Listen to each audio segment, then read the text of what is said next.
다시 살게 할 용기라는 제목으로 하나님 말씀 전하겠습니다. 에스더는 어쩌면 이스라엘의 역사 속에서 가장 극적인 장면을 담고 있는 성경이 아닌가 생각해 봅니다. 그래서 한편의 영화 같은 이야기가 에스더서죠. 저는 에스더를 이렇게 표현하고 싶습니다. 사람 살리기 위해 에스더. 네. 사람 살리기 위해 애쓴 이야기가 여러분 에스더서입니다. 바벨론 포로 이후에 페르시아 제국 통치 아래서 흩어져서 살아가던 그때 하나님은 놀랍게도 이방 왕궁의 중심부에 왕후의 자리에 한 여인을 세우십니다. 그녀의 이름이 바로 에스더죠. 에스더의 이름은 숨다 혹은 감추다라는 의미를 가집니다. 그녀의 이름처럼 에스더서에서는 하나님의 직접적인 개입에 대한 이야기가 나오지 않습니다. 하나님이 무엇을 하셨다라는 등의 기록이 등장하지 않습니다. 하나님의 보이지 않는 손이 사람을 통해서 어떻게 일하고 있는가가 에스더서에서 기록되고 있거든요. 마치 하나님의 계획과 섭리가 감춰진 듯하지만 감춰져 있다고 해서 숨겨져 있다고 해서 하나님의 계획과 어떤 섭리와 일하심이 존재하고 있지 않다라는 것을 말하는 것이 아닙니다. 반드시 존재하고 있다라는 것을 이야기하는 거죠. 에스더는 페르시아 왕 아하스웨로의 왕비가 되었습니다. 그의 사촌 모르드게는 왕의 성문 앞에서 충성스럽게 섬기던 유다인이었습니다. 그렇게 평화로워 보였던 그들의 일상은 이 하만이라는 한 사람으로 인해서 위협받기 시작을 하는데요.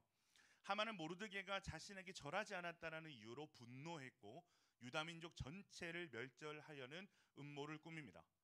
그의 모략을 통해서 왕의 인장 반지를 얻게 됐고 모든 유다인들을 남녀노소를 막론하고 하루에 죽이라는 왕의 인장이 찍힌 그 공포가 내려졌습니다. 페르시아에 살고 있는 모든 유대인들을 다 죽이겠다는 거예요. 이런 왕의 어떤 인장이 찍힌 조서가 공포가 됐으니까 여러분 얼마나 절망스럽겠습니까? 절망과 두려움이 아마 거기에 있는 온 유다 민족들을 덮었을 거라고 생각이 됩니다. 자, 이 절대절명의 순간에 모르드게가 움직이는 거죠. 왕후가 된 에스더, 친척 관계인데 왕후가 된 에스더에게 사람을 보내서 이렇게 전합니다. 너는 왕궁에 있으니 모든 유다인 중에서 혼자 목숨을 건질 것이라 생각하지 말라. 내가 왕후의 위를 얻은 것이 이때를 위함이 아닌지 누가 알겠느냐. 강력한 아주 권면이죠. 강력한 권면이자 어떻게 보면 좀 책망에 가까운 이야기를 하고 있다고 볼 수 있습니다. 혼자 목숨을 건질 수 있다고 생각하지 마라. 왕궁에 있다고 해서 너 혼자 목숨을 건질 수 있어서 괜찮다라고 생각하지 마라. 네가 왕후의 자리를 얻은 것이 이때를 위함이 아니지 누가 알겠느냐라고 이야기를 하는 거죠. 여러분, 모르드게의 음성은 오늘을 사는 우리에게도 참으로 큰 도전을 주는 음성이라고 저는 생각이 듭니다. 네가 살아가는 모든 곳에서 너는 이때를 위하여 부르심을 받지 않았느냐? 네가 살아가는 모든 곳에서 너는 이때를 위하여 부르심을 받지 않았겠느냐? 이 모르드게의 외침은 우리의 시선을 정황에서 하나님께로 옮겨가게 합니다. 하나님이 나를 왜 이곳에 존재하게 하셨는가? 하나님이 나를 이때를 위해서 나를 부르셨겠구나. 여러분, 이때가 언제죠? 에스더에게 이때는 언제입니까? 에스더가 뭘 위해서 에스더? 사람 살리기 위해서 에스더라고 했어요. 자, 에스더에게 이때는, 모르드게가 말한 이때는 위기 가운데 있는 유다 민족을 살리기 위한 이때입니다. 즉 사람을 살리기 위한 이때라는 거죠.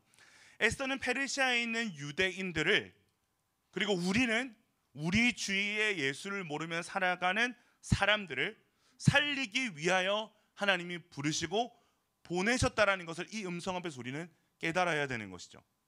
여러분, 왕궁은 상당히 안전한 곳이었습니다. 부족함도 없는 곳이었습니다. 그러나 이 왕궁은 한편으로는 망각의 공간이었습니다. 본질적으로 내가 누군지, 무엇을 위해 살아야 되는지를 망각하게 만드는 곳이 에스더가 살고 있는 그 페르시아 왕궁이었어요. 여러분, 그리스도인들도 마찬가지입니다. 교회라는 안전지대 안에 우리가 머물고 있을 때 교회는 한편으로는 망각의 공간이 됩니다. 하나님은 우리를 그 안락함 속에 머물라라고 한 번도 말씀하신 적이 없어요. 너희가 이곳에 있음은 세상에 있는 영혼들을 구원하기 위해서다 라고 하나님은 우리에게도 동일하게 말씀하고 계신 줄로 믿습니다. 사랑하는 여러분, 그리스도인들에게 우연은 없습니다. 그리스도인들은 절대로 우연을 얘기하지 않습니다. 우리가 직장에서 우리가 가정에서, 우리의 캠퍼스에서, 우리의 그 어떠한 공동체 속에서 우리가 누군가를 만나는 그 모든 일들은 여러분 우연이 아닙니다. 하나님은 우리가 살아가는 모든 곳에서 사람을 살리고 영혼을 구원하는 복음의 통로로 우리를 부르시고 세우셨음을 믿습니다. 여러분 곰곰이 한번 생각해 봐야 돼요. 우리가 혹시 이렇게 그냥 생각하고 넘어가고 있지는 않은지 한번 돌아봐야 됩니다. 우리 주변의 가족, 친구, 동료, 이웃들이 우연히 존재하고 우연히 만난 자들, 목적 없이 그냥 어쩌다 보니까 존재하고 있는 자들이라고 생각하고 있지 않는지 우리는 돌아봐야 되는 거죠. 여러분 그렇지 않습니다. 하나님이 이때를 위하여 붙여주신 영혼들입니다. 근데 많은 그리스도인들이 이 사실을 망각하는 게 문제죠. 말은 그렇게 하지 않아요. 누구도 말은 그렇게 하지 않아요. 그런데 그들의 삶을 보면 나만 구원받았으니 된 거지 뭐 하는 삶의 모습을 보여주고 있다는 게 문제죠. 내 신앙만 지키는 것에 완전히 몰두돼서, 물론 자기 자신의 신앙 지키는 거 중요한 일입니다. 그러나 거기에만 매몰되면 문제가 있는 거죠. 신앙생활의 전부가 내 신앙을 지키는 것에만 있다라고 여기는 순간 문제가 있는 거죠. 여러분 복음은요 결국 우리 개인의 것만이 아닙니다. 개인의 안위를 위한 것이 아니에요. 그렇기 때문에 여러분 모르드게의 도전이 뭘 의미하는 겁니까? 그런 우리를 향해서 너희는 잠잠하게 있지 말라라고 이야기를 하는 거죠. 그는 에스더에게 침묵은 곧 죽음이라는 걸 알려주는 거예요. 네가 침묵할 때 그것은 죽음을 가져온다. 여러분 우리가 복음을 알고도 전하지 않는다면 그것은 죽음의 위기에 처한 뭡니까? 영혼들을 방관하는 거예요. 오늘 우리가 이곳에서 이 안락한 교회라는 곳에서 예배하고 있을 때, 은혜 받고 있을 때 어쩌면 세상에는 오늘 수많은 사람들이 죽어나갈 거 아닙니까? 그 중에서는 예수를 모르는 수많은 사람들이 죽어나가고 있다는 거죠. 사망의 그늘 아래에서 오늘도 신음하고 있는 영혼들이 있다는 거죠. 근데 우리가 여전히 침묵하고 있다면 그것은 그 영혼을 방치하고 방관하는 일이 된다는 것입니다. 물론 하나님은 하나님이 예비하시고 작정하시는 영혼들을 다른 방법을 통해서도 구원하실 것입니다. 근데 그 일이 나를 통해서는 일어나지 않는 거죠. 왜냐? 우리는 그 영혼들을 방관했기 때문에 그렇습니다. 저는 오늘날 교회가 위축되고 있는 원인 중 하나가 교회의 침묵이라고 생각을 해요. 교회의 침묵이라고 생각을 합니다. 여러분 전하지 않으면 들을 자가 없어요. 들을 자가 없으면 당연히 믿는 자는 없습니다. 존재하지 않습니다. 결국 우리의 어떤 안전을 위해 택한 일이 결국 교회를 침체되게 만들고 위축되게 만들고 사실상 모두가 망하는 길이라는 것을 여러분 우리는 깨달을 수 있어야 됩니다. 자, 그래서 이 모르드게의 권면과 책망을 듣는 에스더가 어떻게 합니까? 결단하죠. 우리 15, 16절 같이 한번 읽어보겠습니다. 15, 16절입니다. 시작. 에스더가 모르드게에게 화답하여 이르되 당신은 가서 수산에 있는 유다인들을 다 모으고 나를 위하여 금식하되 밤낮 3일을 먹지도 말고 마시도 마소서. 나도 나의 시녀와 더불어 이렇게 금식한 후에 규례를 어기고 왕에게 나아가리니 죽으면 죽으리이다 하니라. 왕의 허락 없이, 이 아하수에로 왕이 상당히 난폭한 왕이거든요. 이 왕의 허락 없이 왕 앞에 나가면 죽을 수 있었어요. 그렇기 때문에 에스더가 뭐라고 고백하는 거예요? 죽으면 죽으리다 라고 고백하는 겁니다. 엄청난 용기가 있어 보이는 고백이죠. 죽으면 죽으리이다. 얼마나 비장한 고백입니까? 이제는 이 모르드게의 어떤 권면과 책망 앞에서 에스더의 모든 두려움이 싹 사라진 것만 같은 비장한 어떤 선포죠. 근데 여러분 오늘 말씀을 보세요.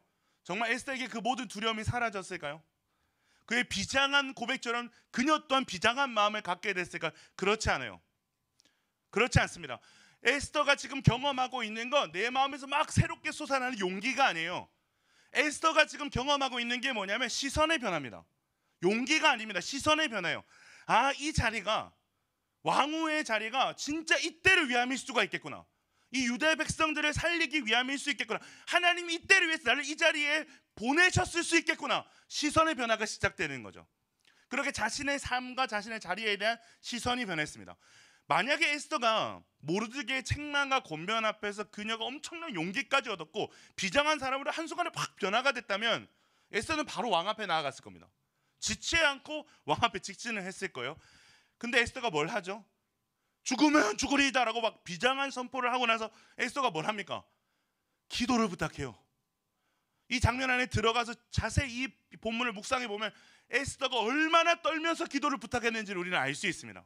저는 그래서 이 부분이 참 좋아요. 왜냐? 우리의 이야기 같기 때문에 그렇죠. 너무나도 우리 얘기 같지 않아요? 사랑하는 여러분, 하나님이 원하시는 일이다, 하나님의 뜻이 여기 있다라는 확신이 들어도 결과를 알 수 없을 때가 있어요. 하나님의 뜻을 알아서 이곳에 순종을 해도 결과가 어떻게 될지 알지 못할 때가 있어요. 이때를 위함임을 깨닫게는 되었지만 죽을 수 있는 리스크를 감수해야 되는 에스더에게는 이 시도는 여러분 여전히 두려운 거예요. 내가 하나님의 뜻대로 행했을 때는 이 모든 문제를 해결해 주실 거라는 확신이 없는 거예요. 내가 하나님의 뜻대로 해가 내가 죽을 수도 있겠구나라는 두려움이 있는 거죠. 여러분 이게 만든 거라는 거예요. 그때 에스더가 뭘 합니까? 온 유다 백성들에게 금식하며 기도할 것을 간곡하게 요청합니다. 그리고 나도 금식하며 기도하겠다라고 이야기를 하는 거죠. 여러분 사실 전략적으로 보면 아주 좋지 않은 전략이에요. 금식을 하면 수척해져요. 수척해진 모습으로 왕 앞에 나아갔다가 간택을 받지 못하면 더 위험할 수 있는 거 아니겠어요, 그죠? 네. 물론 너무 많이 먹어서 이렇게 뚱뚱해져서 나가도 뭐 더 위험할 수도 있겠죠, 그게. 네. 어쨌든 금식을 하고 막 얼굴에 핏기도 없고 이렇게 나아갔다가 간택을 못 받으면 되게 위험한 거 아닙니까? 그런데 에스더는 금식하면서 기도하는 거예요. 여러분 무엇을 알 수 있는 겁니까? 에스더는 인간적인 방법이 아니라 전적으로 하나님의 도움을 의지하기로 결단했다는 겁니다. 하나님만이 자신도 살려주시고 이 백성도 살려주실 수 있다라는 걸 에스더가 지금 고백하고 있는 거예요. 너희는 나를 위하여 금식하되 밤낮 3일을 먹지도 말고 마시지도 말라. 나도 나의 시녀와 더불어 이렇게 금식한 후에 왕에게 나아가리니 죽으면 죽으리이다. 사랑하는 여러분, 오늘은 스준기입니다. 스준기. 스마일 파티를 위한 기도회죠. 우리가 오늘 이 기도를 왜 하는 겁니까? 전도를 위해서 하는 겁니다. 여러분 전도회는요 반드시 리스크가 있어요. 평소에 잘 맺어갔던 여러분 세상에서의 친구와의 관계, 그 오랜 친구와의 관계가 어색해질 수 있습니다. 네. 그 관계에 금이 갈 수도 있습니다. 학교에서 이상한 사람 취급을 받을 수 있습니다. 직장 상사에게 낙인이 찍힐 수도 있고 어쩌면 해고당할 수도 있습니다. 가까운 가족한테는 여러분 가족일수록 필터링이 잘 안 되잖아요, 그죠? 가까운 가족한테는 강력한 비난과 질타를 받을 수 있습니다. 그럼에도 불구하고 복음을 전하고자 할 때 여러분 우리 마음에 어떤 마음이 생길까요? 비장한 마음입니까? 으아 막 가보자 이런 마음입니까? 아니죠. 그 모든 상황이 다 예측될 때 우리 마음에 어떤 마음이 생겨요? 두려운 마음이죠. 그 두려운 마음을 하나님께로 가져갈 때 우리에게 그 두려움이 어떻게 바뀝니까? 절박함으로 바뀌는 거죠. 절박함으로 바뀝니다. 전도가 이 자리에서 하나님의 뜻인 걸 모르는 사람은 아무도 없어요. 전도가 하나님의 뜻인 건 아는데 어떤 결과가 나에게 미칠지 모르니까 두렵고 절박해지는 거예요. 전도를 막 작정한다고 갑자기 없던 용기가 막 생기는 게 아니에요. 어쩌면 결단했기에, 어쩌면 작정했기에 더 두려울 수 있습니다. 이번에 우리 야베스에서 역대급으로 작정자가 많아요. 작정 참여자도 많고 1,400명을 작정했어요. 정말 많은 청년들이 작정에 참여했고 작정자가 1,400. 그래서 우리가 그 전도지를 500부나 더 인쇄를 해야 돼서 믿음으로 첨부했는데 여러분이 그 믿음을 뛰어넘었습니다. 1,400명의 작정자가 있거든요. 그렇게 작정을 하고 나니까 막 더 두려울 수 있는 거예요. 작정을 했는데 복음을 전해야 되는데 얼굴 보고 막 복음 전하고 싶은데 입이 안 떨어져. 내일 전해야겠다. 이렇게 하는 거예요. 여러분 기도의 근간은요 이런 절박함이에요. 어쩌면 기도의 근간은 나는 할 수 없을 것 같은데라는 두려움입니다. 그래서 하나님 좀 도와주십시오. 하나님 전도하는 나를 좀 지켜주십시오. 하나님 살려주십시오. 여러분 이게 기도죠. 여러분 전도를 작정해 보셨어요? 그냥 말로만 작정하는 게 아니고 진짜 이 사람을 내가 전도하고 이번 스마일 파티에 반드시 데려오리라라고 작정해 보셨어요? 작정하면 여러분 적당히 기도할 수 없어요. 혼자 기도할 때도 불안해요. 작정하고 하나님 제가 1시간 뒤에 친구를 만났는데 제가 이 친구에게 복음 전할 수 있도록 힘을 주세요 라고 기도하는데 기도가 잘 안 돼. 너무 떨려서 1시간 뒤에 만나야 되잖아. 네. 그래서 막 기도를 부탁하게 되고 금식하며 기도하는 일들이 일어나는 거죠. 여러분 그런 사람의 기도는 달라요. 오늘 여기에 많은 사람들이 모여 있습니다. 스마일 강단 기도에도 저번 주 보니까 정말 많은 청년들이 모여서 기도하더라고요. 이 중에서 모두가 다 절박하지만 특별히 절박한 자들이 있어요. 누가 특별히 절박할까요? 전도를 구체적으로 결단한 사람이 여러분 절박한 거예요. 기도 없는 전도는 불가능합니다. 복음의 문은요 인간의 설득이 아니라 성령의 역사로 열리기 때문이죠. 기도하며 준비하고 금식하며 하나님의 뜻을 구할 때 하나님이 일하시는 거죠. 우리가 여러분 기도해야 될 일이 이유가 여기에 있는 겁니다. 사랑하는 여러분, 신앙은 안전을 추구하는 것이 아니라 순종을 선택하는 겁니다. C.S. 루이스가 이런 말을 했어요. 하나님께 나아오는 길은 안전하지 않다. 그러나 그것은 참된 길이다. 하나님께 나오는 길은 안전하지 않대요. 그러나 그것은 참된 길이래요. 안전하지 않지만 참된 길이니까 가는 거래요. 에스더가 선택한 길이 이 길 아니겠어요? 안전하진 않지만 참된 길을 택한 겁니다. 예수님도 십자가를 앞에 두고 할 수만 있다면 이 잔을 옮겨주십시오라고 기도했죠. 그러나 그 기도의 뜻이 뭐예요? 내 뜻이 아니라 아버지의 뜻이 이루어지기를 원합니다라고 기도했죠. 여러분, 이것이 신자의 기도입니다. 디트리 보네퍼라는 목사님이 참 고생을 많이 했죠. 히틀러 정권 아래에서 복음을 지키다가 순교하면서 이런 말을 남겼어요. 그리스도를 따르면 죽으라는 부르심이다. 그리스도를 따르면 여러분 죽으라는 부르심이래요. 여러분 어떻게 생각하십니까? 로마서에서도 바울이 이렇게 얘기합니다. 로마서 8장 16에서 18절입니다. 제가 한번 읽어드리겠습니다. 로마서 8장 16에서 18절 화면이 나오네요. 같이 한번 읽어봅시다. 시작. 성령이 치니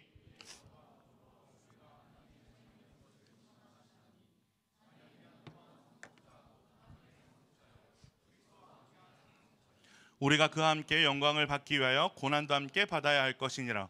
생각하건대 현재의 고난은 장차 우리에게 나타날 그 영광과 비교할 수 없도다. 여러분, 이 말씀을요 깊이 있게 묵상하시기를 바랍니다. 이 말씀을 여러분 잊어버리면 안 돼요. 이 말씀을 날마다 깊이 있게 묵상하시길 바랍니다. 예수 그리스도와 함께 하나님의 자녀가 되었으면 거기서 끝이 아니라는 겁니다.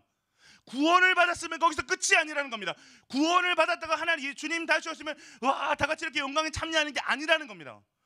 예수 그리스도와 함께 하나님의 자녀가 되었으면 그와 함께 영광을 받기 위하여 뭘 받아야 된다고요?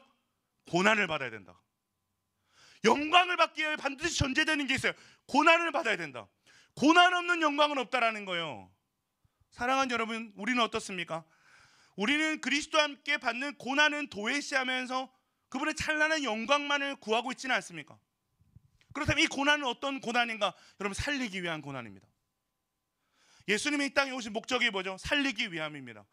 죽어가는 우리를 born again, 다시 태어나 살게 하기 위해서 가장 영광스러운 자리에서 가장 낮고 비참하며 고통당하고 죽는 자리로 오셨습니다. 예수님의 제자들과 사도들이 고난받은 이유가 뭡니까? 유일한 구원의 길이 되시는 예수를 세상에 전했기 때문에 그렇습니다. 사랑하는 여러분, 복음을 전하는 길은 항상 고난이 있어요. 그러나 진짜 예수를 만난 사람들, 진짜 예수 그리스도를 말미암아 하나님의 자녀된 자들은 그 고난의 길을 외면할 수 없는 거예요. 이 고난의 길이 내 길이 아니라고 말할 수가 없는 거예요. 고난받더라도 복음 전하면서 사는 거예요. 왜? 내가 복음 전하면서 받는 고난이 장차 나에게 하나님께서 주실 예수 그리스도와 함께 참여하게 될 그 영광과 이 고난은 비교할 수 없기 때문에 그렇습니다. 사진 한번 띄워주세요. 웃기 없기. 네. 자, 이번 주 화요일에 CPR 전도 나가서 좀 넘겨주셔야 돼요. 네. 한 친구 뻗어 있고, 네. 좀 뭔가 좀 되게 힘들어 보이죠. 네. 다 힘든 거예요. 지금 힘들어요. 저 자세히 보면 눈가가 막 촉촉하거든요. 힘들어요. 멍 때리고 있는 거예요. 네. 하여튼 뭐 이런 겁니다. 네. 이번 주 화요일 밤에 밤 늦은 시간에 CPR 제자반 1기가 전도를 나갔습니다. 네. 새벽까지 진짜 고생했어요. 간사님도 울었대요. 너무 힘들어서. 간사님도 울고 애들도 다 울었답니다. 복음을 전해보니까 사람들이 너무하다 싶을 정도로 안 들어주고 어떤 할아버지는 비난과 막 조롱 섞인 말을 애들한테 막 하더래요. 아무리 전해도 안 들으니까 얼마나 여러분 낙심이 되겠습니까? 얼마나 낙심이 되겠어요. 그날이 전도대 부흥회였거든요. 근데 이날 특별히 이날 전도하러 나간 청년들을 위해서 거기 모양 1000명이 넘는 사람들이 기도하는 시간이 있었어요. 오늘 전도 나간 청년이 있답니다. 내일 전도 나가는 청년들이 있답니다. 우리 이들을 위해서 기도합시다. 그래서 그 소식을 전했어요. 그 소식을 혜린 간사님한테 전했거든요. 근데 이 소식을 혜린 간사님이 그 제자반 전체한테 전한 거죠. 그래서 이들이 엄청 낙심해 있다가 다시 구석에 가서 막 울면서 막 기도를 했대요. 네, 2명씩 짝지어서 갔는데 그 중에 한 뭐라고 해야 되지? 그 두 사람이 구석에서 간절히 기도를 했대요. 그러고 나서 다시 복음을 전하러 갔대요. 그래서 애들이 막 여자애 둘이가 눈물이 막 그렁그렁해서 제 얘기 한 번만 들어주시면 안 될까요? 라고 하니까 그 사람이 이 무슨 일이고 싶어가지고 들어주겠다고 했대요. 그 애들이 또 울면서 고맙습니다. 저희 얘기 들어줘서 고맙습니다. 하니까 왜 우냐고 울지 말고 이야기 한번 해보라고. 네. 그런데 그분이 그 친구들이 전한 복음을 듣고 영접하고 결신을 했습니다. 네. 여러분 물론 전한다고 다 결신할 수 있는 건 아니에요. 어쩌면 아주 특별한 경험이에요. 내가 처음 보는 사람인데 복음을 전했는데 그 사람이 예수를 영접하고 결신한다는 건 너무너무 특별한 경험이에요. 저는 이 특별한 경험이 야베스 노방 전도 현장에서 계속해서 지속되는 게 좀 신기해요. 이런 일들을 잘 보지 못했거든요. 여러분, 이런 내가 모르는 사람에게, 처음 보는 사람에게 복음을 전했을 때 그 사람이 이 복음을 듣고 예수를 영접하고 결신하는 일은 정말 특별한 경험인데요. 근데 우리가 누구나 다 할 수 있는 경험이 있어요. 어떤 경험이냐면 복음을 전하면서 고난당하는 경험은 우리 모두가 할 수 있습니다. 서럽고 아프고 속상하고 막 자존심 상하고 부당한 걸 당하고, 거기서 누굴 만나느냐? 우리보다 먼저 앞서서 이 모든 걸 당하신 예수님을 만나는 거죠. 예수님이 이런 수치를 당하셨구나. 예수님의 마음이 막 전해지는 거죠. 여러분, 이건 전도의 자리에 나아간 모든 사람이 경험할 수 있는 겁니다. 여러분, 기독교 역사를 여러분 뭐라고 정의하십니까? 저는 기독교 역사를 순교의 역사라고 생각합니다. 수많은 순교의 피 위에 교회가 세워졌습니다. 서울에 있는 양화진이라는 곳에 가보세요. 어른부터 어린아이까지 수많은 묘가 있어요. 셀 수 없을 정도의 묘가 있습니다. 오늘 우리에게 이 복음이 전달되어 오기까지 수많은 믿음의 선진들, 그들의 가족들, 아직 말도 못하는 그 어린아이들이 순교의 피를 뿌려가며 이 조선 땅에 왔습니다.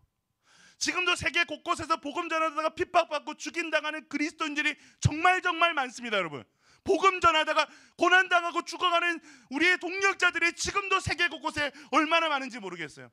제가 2024년도에 태국 선교팀에서 만난 선교사님 가족도요, 원래는 아프리카에서 선교를 하셨어요. 근데 밤중에 2번이나 강도떼가 쳐들어왔대요. 집문을 부시고. 그래서 아이들이 보는 앞에서, 완전 어린 아이들이, 자녀들이 보는 앞에서 큰 마테체, 이만한 칼을 들고 막 자녀들 앞에 칼을 막 갖다 대고, 선교사님 목에 막 칼을 갖다 대고, 그 일로 2번이나 그 일을 겪으니까 자녀들이 너무 큰 충격을 받은 거예요. 그래서 선교를 그만두려고 하셨대요. 성인이 된 아들이 있는데 아직도 그 트라우마를 가지고 있어서 그걸 우리 기도 제목으로 내주셨어요. 그런데 그 선교사님 지금도 선교하고 계세요. 태국의 메소시라는 곳에 가서 미얀마 난민 사역을 하고 고아원 사역을 하고 계세요. 사랑하는 여러분, 우리는 기독교 역사가 보여주는 그 진짜 예수 그리스도의 복음을 만난 사람들이 보여주고 있는, 여러분, 이 순교의 영성을 회복해야 됩니다. 오늘날 우리의 신앙은 너무 안전지대에 있습니다. 그곳에서 벗어나려고 하지 않습니다. 누군가를 생명을 버리는데, 누군가를 자존심 하나, 체면 하나도 죽이지 못한 채 하나님의 영광을 말하고 있습니다. 여러분, 우리는 지금이라도 순교의 영성, 죽으면 죽으리라라는 영성을 여러분 하나님 앞에 간구해야 됩니다. 이 영성이 우리 가운데 회복돼야 됩니다. 죽기를 각오하고 복음을 위해 고난의 길을 걷는 자만이 하나님의 영광을 고대할 수 있다는 이 말씀 앞에서 우리는 납작하게 엎드려 그 고난의 길을 거둘 수 있는 힘을 달라고 기도해야 됩니다. 사랑하는 여러분, 저는 오늘 여러분들이 모르드게와 에스더와 같은 사람이 됐으면 좋겠어요. 여러분들이 서로가 서로에게 모르드게가 됐으면 좋겠어요. 이때를 위함이 아니겠느냐. 옆에 분들하고 한번 인사합시다. 이때를 위함이 아니겠느냐. 모르드게의 한마디가 에스더의 영혼을 깨웠잖아요. 저는 오늘 이 설교가 여러분의 영혼을 깨울 수 있기를 바랍니다. 더 나아가 서로가 서로를 깨울 수 있기를 바랍니다. 서로의 모르드게가 되길 바랍니다. 주변 사람들에게 복음 전해야 되지 않겠어? 그래도 복음을 전해야 되지 않겠어? 우리가 만나는 모든 사람들이 이때를 위해서 하나님께 우리에게 붙여주신 사람이지 않겠어? 이렇게 외치는 사람, 서로에게 외치는 사람들이 많아지길 바라요. 동시에 하나님의 에스더 같은 결단의 사람을 찾고 계시죠. 위험을 감수하고라도 복음을 위해 나아가는 사람, 하나님 그 사람 찾고 계시거든요. 여러분, 전도란 단순한 말이 아닙니다. 삶의 방향이자 존재의 이유가 전도입니다. 선택이 아니에요. 전도는 선택이 아니에요. 전도는 사명이에요. 주님이 우리에게 주신 명령이고 주님이 친히 보여주실 그 사명의 길입니다. 여러분, 두렵고 떨리죠? 전도하려고 하면 원래 두렵고 떨리는 거예요. 그때 뭘 하면 되는 거예요? 기도하면 되는 거예요. 금식하며 기도하고 주의 동력자들의 기도를 부탁하면서 하트와 금요 차량은 얼마나 좋은 자리입니까? 서로가 서로의 손을 붙잡고 두려워 덜덜 떨고 있는 서로의 손을 붙잡고 하나님 앞에서 기도하는 자리가 여러분 이 하트 기도회와 우리 금요 철야 강단 기도회 아니겠습니까?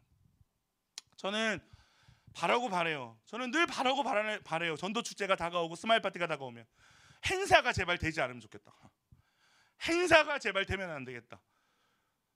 오늘 이 말씀을 묵상하면서도 이 11월 2일에 있는 우리 스마일 파티가 내 삶의 모든 자리가 내가 만나고 있는 모든 사람을 향하여 이때를 위함이었구나라는 우리의 믿음의 시선으로 우리의 시선이 변화되는 여러분 회복의 시간이 되기를 축원합니다. 우리의 눈이 열렸으면 좋겠습니다. 내가 살아가는 모든 것을 만나는 영혼들에게 나를 하나님이 보내셨음이 여러분 믿어졌으면 좋겠습니다. 이 믿음의 고백이 회복될 때 여러분 우리는 두렵더라도 반드시 복음을 전하게 될 것입니다. 죽으면 죽으리라. 같이 한번 해볼까요? 죽으면 너무 작아요. 네, 일단 쫄리더라도 이건 좀 크게 해야 됩니다, 여러분.